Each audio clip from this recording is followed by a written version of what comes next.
সরকারকে দূরে ফেলে দিন। এটাই আমার কাছে আসেন, মাঝে সাঝে আমার বাড়িতে উনি আসেন।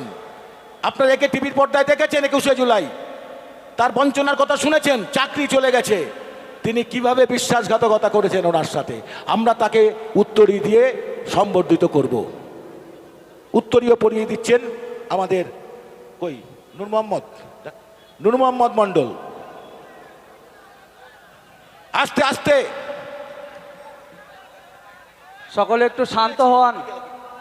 আপনাদের কাছে বিশেষ অনুরোধ, আপনারা একটু শান্ত শিষ্টভাবে আপনারা নিজ নিজ আসন গ্রহণ করুন।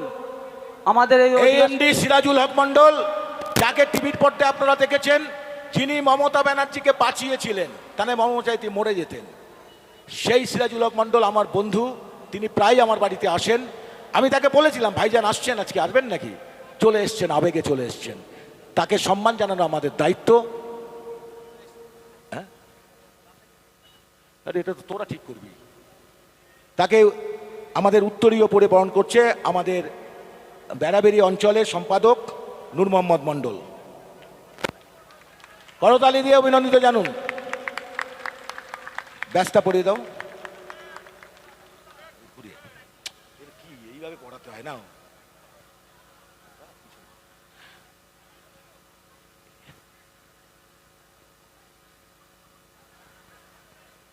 দাদা আমাদের দলে জয়েন করেননি, এটা ঘটনা, কিন্তু দাদা আমাদের সাথে আছে। বাকিটা ইতিহাস। ফুলের তোড়াটা তুলে দিচ্ছেন আসগার আলী। সিরাজুল ভাই ফুলের তোড়াটা নাও। আমাদের প্রিয় মানুষ, এবং উনি নওশাদ ভাইকে প্রচণ্ড ভালোবাসেন, এবং বিধানসভায় ওনার কথা তোলার জন্য উনি নওশাদ ভাইয়ের সাথে যোগাযোগ করেছেন এবং আমাদের সাথে আছেন। বাকিটা আগামী দিন কথা বলবে। দু এক কথা বলবেন সিরাজুল ভাই? হ্যালো হ্যালো বলছি, আপনারা বিগত দিনে সবাই দেখেছেন আমাকে টিভির পর্দায়, হয়তো প্রকাশ্যে মঞ্চে কোনোদিন দেখেননি। মানে যে দিদি এখন বর্তমানে মাননীয় মুখ্যমন্ত্রী মমতা ব্যানার্জি, উনি তখন কংগ্রেসের যুবনেত্রী ছিলেন। মানে তখন 21শে জুলাই সচিত্র পরিচয়পত্রের আন্দোলনে উনি রাইটার্স অবরোধের ডাক দিয়েছিলেন। সেই অবরোধে যেখানে এই ঘটনাটা হয়েছিল তার সম্মুখের পাশেই আমি ডিউটিতে ছিলাম। কিন্তু ওনাকে মেরে দেওয়ার পরিকল্পনা ছিল সেই দিন, কিন্তু সেই পরিকল্পনা ভেস্তে দিয়েছিলাম আমি, এবং আমার অফিসার ছিল নির্মল বিশ্বাস, ওনার আদেশেই। তারপরে আমি বাম সরকারের জনরোষের মুখে পড়ে আমার চাকরি চলে যায়। বিগত দিনে দিদি অনেকবারই মানে ডেকেছে আমাকে। 19 সালে ডেকেছে, 18 সালে ববি হাকিম ডাকলো, 23 সালে নবান্নে ডেকে আমাকে গিফট দিয়েছিল, প্লাস আমার সঙ্গে ফটোও দেখেছেন আপনারা বিগত মানে খবরের কাগজে বা ইসে।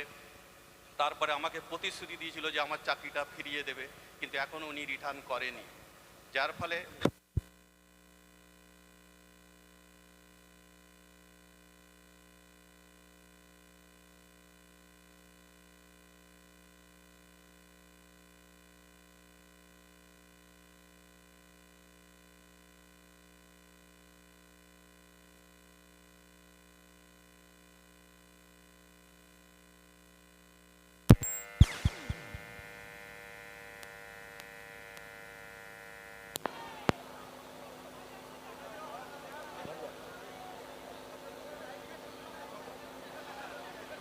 বলছি আমি বেশি কথা বলতে চাই না। তাপসদার সঙ্গে আমার একটা ভালো সম্পর্ক।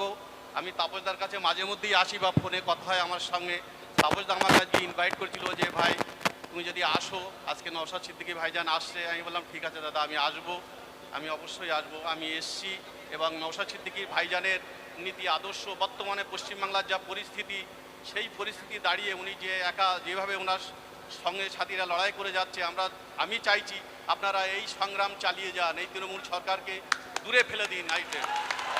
এটাই আমার, আমি এই বলে আমি আমার বক্তব্য দীর্ঘায়িত করবো না, শেষ করছি। ভাইজানের মুখে আপনারা বক্তব্য শুনবেন, আমি এই বলে আমার বক্তব্য শেষ করছি। ধন্যবাদ সিরাজুল ভাইকে। এবং শোভেনদা আবার নওশাদ ভাইয়ের সাথে দেখা করেছেন, খুব খুশি হলাম। শোভেনদা ঠিক আছে, হ্যাঁ ঠিক আছে।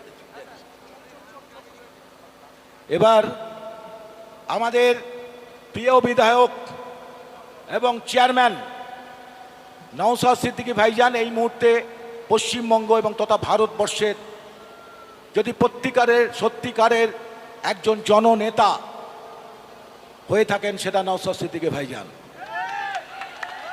সেই নওশাদ সিদ্দিকী ভাইজানকে এখন প্রথমেই তার ছবি, হাতে আঁকা ছবি তুলে দেবেন দিলবার মণ্ডল। নওশাদ ভাই ভাইজান এখানে দিলবার মণ্ডল,